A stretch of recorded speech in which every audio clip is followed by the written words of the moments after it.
ചത്തപച്ച directed by Advaith M Nair, produced by Mythri film makers. നമ്മുടെ തെലുങ്കിലെ പുഷ്പ സിനിമയൊക്കെ പ്രൊഡ്യൂസ് ചെയ്ത ടീമാണ്. ഏതായാലും മലയാളത്തിൽ നിന്നൊരു ഹെവി ലോഡ്, ഒരു completely power packed action W സ്റ്റൈലൊരു സിനിമ, WWE റിങ് അതിനെ ബേസ് ചെയ്തൊരു സിനിമ വരാൻ പോവാണ്. ഞാൻ ചെറുപ്പത്തിൽ കുറച്ച് WWE ഒക്കെ കണ്ടു, ഒരുപാട് അങ്ങനെ കാണുന്ന ആളാണ്. പക്ഷെ ഒരു ബേസിക് ഐഡിയ അറിയാം, അത്രേ ഉള്ളൂ. അദ്വൈതം നായരുടെ ഡെബ്യൂ ആണ്. ഫസ്റ്റ് പടം തന്നെ തൂത്ത് വരാൻ പോകുന്നതാണ് എനിക്ക് തോന്നുന്നത്. 100 കോടി അടിക്കുന്നതാണ് എനിക്ക് തോന്നുന്നത്. കാരണം ഇതിനകത്ത് മമ്മൂട്ടി എന്ന നടന്റെ സാന്നിധ്യമുണ്ട്. അതുകൊണ്ട് മാത്രമല്ല, കാരണം ഇപ്പം മലയാള സിനിമയുടെ പ്രത്യേകത എന്ന് വെച്ചിട്ടുണ്ടെങ്കിൽ ചെറിയ ചെറിയ നടന്മാരെ വെച്ച് പോലും, ഇപ്പോൾ ലോക, നസ്ലിൻ, ചന്തു സലീം അങ്ങനെയൊക്കെ വന്ന പോലെ തന്നെ ചെറിയ ചെറിയ ആക്ടേഴ്സൊക്കെ ഇവർ തകർക്കുന്നുണ്ട്. ഇവർ അർജുന അശോകനൊക്കെ എന്ത് പവറാണ്, പവറാടേ.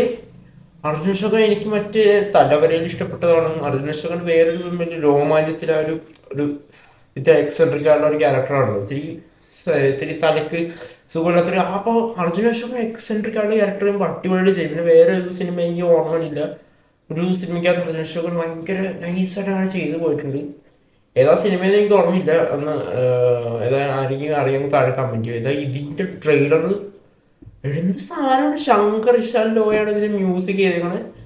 ആൻഡ് ഒരു അർജുന അശോകൻ്റെ ഒരു ഗ്രോത്ത് നമുക്കിപ്പോൾ കാണാൻ സാധിക്കുന്നുണ്ട്. അതായത് അർജുന അശോകൻ എവിടെ നിന്ന് ആളാന്ന് നമുക്ക് ഈ ഒരു സംഭവം കാണാൻ മനസ്സിലായി. സപ്തപച്ചയുടെ ഒരു കളർ ഗ്രേഡിങ് അടിപൊളിയാണ് ചെയ്തത്. എന്തായാലും ഇത് ഹിറ്റടിക്കുന്നതാണ് എനിക്ക് തോന്നുന്നത്. മൗത്ത് പബ്ലിസിറ്റിയുടെ ആൾക്കാർ അടിപൊളി എന്ന് പറഞ്ഞു കഴിഞ്ഞാൽ സിനിമ വേറെ ലെവൽ. ഓൾറെഡി ചെറിയൊരു ഹൈപ്പുള്ളൊരു സിനിമയാണ്. ഇതിൻ്റെ ടീസർ ആയാലും ഇതിൻ്റെ പോസ്റ്റർ എല്ലാം കിടുവാണ്. ഇതിൻ്റെ ടീസർ ഞാൻ തിയേറ്ററിൽ വെച്ച് കണ്ടായിരുന്നു. അതിൻ്റെ സൗണ്ട് അടിപൊളിയായിരുന്നു വനിതാ സിനിപ്ലക്സിൽ വെച്ച്.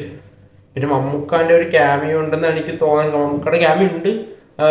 വോൾട്ടറിന്റെ പിള്ളേർ തൊട്ട് കളിക്കുക, അങ്ങനത്തെ പിള്ളേർ ആകെ എനിക്ക് കുറച്ച് ക്രിഞ്ചായിട്ട് തോന്നുന്നു. ഇത്തരം സിനിമകളൊക്കെ ഈ ഇടിപ്പടമൊക്കെ വരുമ്പോഴേ കുറെ പിള്ളേർ സൈഡിൽ നിന്ന് കമന്റ് അടിക്കും. ഇങ്ങനെ പിള്ളേർ തൊട്ട് കളിക്കുന്നു, അയാൾ തൊട്ട് കളിക്കുക, അത് എന്തു അതാക്കാണെന്നൊക്കെ പറയും.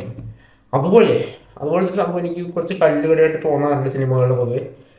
അതല്ലാതെ നോക്കുമ്പോൾ ഇതിൻ്റെ technical side, sound side, editing, camera work എല്ലാം. ബാക്ക്ഗ്രൗണ്ട് സ്കോർ മുജീബ് മജീദാണ് ചെയ്തിരിക്കുന്നത്. ഒറിജിനൽ സ്കോർ മുജീബ് മജീദും, സോങ്സ് എനിക്ക് തോന്നുന്നു ശങ്കർ ഷാൻഡോ. പിന്നെ ശങ്കർ മഹാദേവന്റെ സൗണ്ട് നമുക്കറിയാലോ. ഒരു ചത്താവച്ച ട്രാക്ക് ഒരുപാട് പേര് ട്രോളിങ്, എനിക്കത് ഇഷ്ടപ്പെട്ടായിരുന്നു.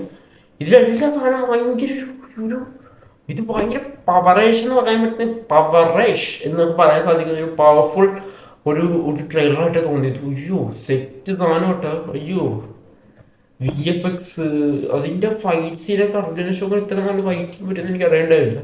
പുള്ളിയുടെ ആ ലുക്ക്, ലോബോ, വെട്രി, ചെറിയൻ, നമ്മുടെ വിശാഖ് നായർ വരുന്നു. വിശാഖ് നായർ എനിക്ക് ഭയങ്കര ഇഷ്ടപ്പെട്ട നടനാണ്. ഇഷാൻ ഷൗക്കത്ത് പുള്ളി എനിക്കങ്ങനെ വലിയ ഒരു ഇതാണ് ആക്ടറായിട്ടൊന്നും പേഴ്സണലി തോന്നിയിട്ടില്ല. പുള്ളി ഇനിയും സിനിമകൾ ചെയ്യാനുണ്ടല്ലോ. അപ്പോൾ നമുക്ക് എന്തായാലും വെയിറ്റ് ചെയ്യാം. പുള്ളിയുടെ ഒരു ഇതിനു വേണ്ടി നല്ലൊരു പെർഫോമൻസ് ഇല്ലാതെ കാണാൻ സാധിക്കുമെന്ന് തോന്നുന്നു. ഈവൻ പടക്കളത്തിൽ പോലും ഭയങ്കര ഒരു ആർട്ടിഫിഷ്യലായിട്ട് എനിക്ക് തോന്നിയായിരുന്നു പുള്ളിനെ അതിൻ്റെ പെർഫോമൻസ് കണ്ടപ്പോൾ. പിന്നെ എനിക്ക് റോഷൻ മാത്യു, വെട്രി, തമിഴ് ക്യാരക്ടറാണെന്ന് തോന്നുന്നു. പിന്നെ സിദ്ദിഖിനെ കാണിച്ചാണ് ഒരു സീനിൽ. മമ്മൂട്ടിയുടെ ക്യാമിയോ ഉണ്ടാവുന്ന ഉറപ്പാണ്. ലാസ്റ്റ് ഒരു ബുള്ളറ്റ് സൗണ്ടില്ലേ, ആ ടീസറും കേൾപ്പിച്ചായിരുന്നു ആ സാധനം. 5 ഭാഷയിലടങ്ങുന്ന സിനിമയാണ്. തമിഴ്, മലയാളം, തെലുങ്ക്, ഹിന്ദി, കന്നഡയിലുണ്ടെന്ന് തോന്നുന്നു. 5 ഭാഷയിലാണ്. 5 പാൻ ഇന്ത്യൻ ലെവലിൽ ഇറങ്ങുന്ന ഒരു പാഠമാണ് ഇത്. ഇവിടെ ഹിറ്റായ ഈ മൗത്ത് പബ്ലിസിറ്റിയിലുള്ള എല്ലാവരും ഹിറ്റാവും. വേറെ അമ്മമാരെ സാധനം തമിഴ്മാരൊക്കെ പറയും, മറ്റേ ലോകമൊക്കെ കണ്ടിറങ്ങിയിട്ട്. പിന്നെ കുറച്ച് അമ്മമാർക്ക് അത് ഇഷ്ടപ്പെടില്ല. അമ്മമാർക്ക് മറ്റേ അതൊക്കെ തമിഴ് അതൊക്കെ ഇഷ്ടപ്പെടുള്ളൂ. അവർക്ക് മറ്റേ മൊക്കപ്പടം എന്നൊക്കെ കൊണ്ടുപോകാനായിട്ട് പറഞ്ഞിരുന്നു. ഓക്കെ, അത് അടുത്തൊരു അഭിപ്രായമാണ്. പക്ഷെ എന്നാലും തമിഴ്മാർക്ക് ചിലവർക്ക് അതൊന്നും ഇഷ്ടപ്പെടില്ല. അവർക്ക് വരുത്തണം, അതൊക്കെ എങ്ങനെ ഇഷ്ടപ്പെടുള്ളൂ എന്ന് തോന്നുന്നു. അപ്പം എന്തായാലും ഇനി ജനനായകന് ഇനി എപ്പോൾ വരുമെന്ന് അറിയത്തില്ല. ഇതിന് വെയിറ്റിംഗ് ആണ്. അടിപൊളി ട്രെയിലർ, ഒരു പവർ പാക്ഡ് ആയുള്ള സാധനം. കുറേ നാളെ മലയാളത്തിൽ നിന്ന് സീൻ എടുക്കും. അതിന് ആവേശത്തിന് ശേഷമാണ് ഇങ്ങനെ സാധനം കാണുന്നത്. ഓ എൻ്റെ പൊന്നു, എന്തായാലും ഇത് കലക്കുന്ന തോന്നുന്നു. പിന്നെ ഈ വർഷം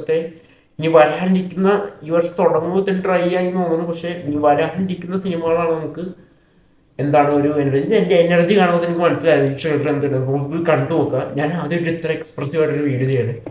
എന്തായാലും പിന്നെ ഇതിൻ്റെ ടീം എനിക്ക് 1,00,000 രൂപ ഒന്നും ഇങ്ങനെ അഭിപ്രായം പറയാൻ വേണ്ടി 1,00,000 രൂപ എൻ്റെ അക്കൗണ്ടിൽ ഇപ്പോൾ വന്നിട്ടുണ്ട്. എന്തായാലും ട്രെയിലറിനെ കുറിച്ച് നിങ്ങളുടെ അഭിപ്രായം, എൻ്റെ എക്സൈറ്റ്മെൻറ്റ് തൊട്ട് അത്രയും എനിക്ക് ഇഷ്ടപ്പെട്ടോണ്ടാണ് വില എന്ത് വേണമെങ്കിൽ നിങ്ങൾ പറഞ്ഞു കുഴപ്പമില്ല. അപ്പോൾ ട്രെയിലറിനെ കുറിച്ച് നിങ്ങളുടെ അഭിപ്രായം താഴെ നിന്ന് കമൻറ്റ് ചെയ്യാം. അപ്പോൾ ഓക്കെ, എനിക്ക് എന്തായാലും ഭയങ്കര ഇഷ്ടമുണ്ട്. എന്തായാലും ജാനുവരി 22 സിനിമ കാണുന്നത്. എന്തായാലും ട്രെയിലറിനെ കുറിച്ച് നിങ്ങളുടെ അഭിപ്രായം താഴെ കമൻറ്റ് ചെയ്യാം. അപ്പോൾ ഓക്കെ, ബൈ.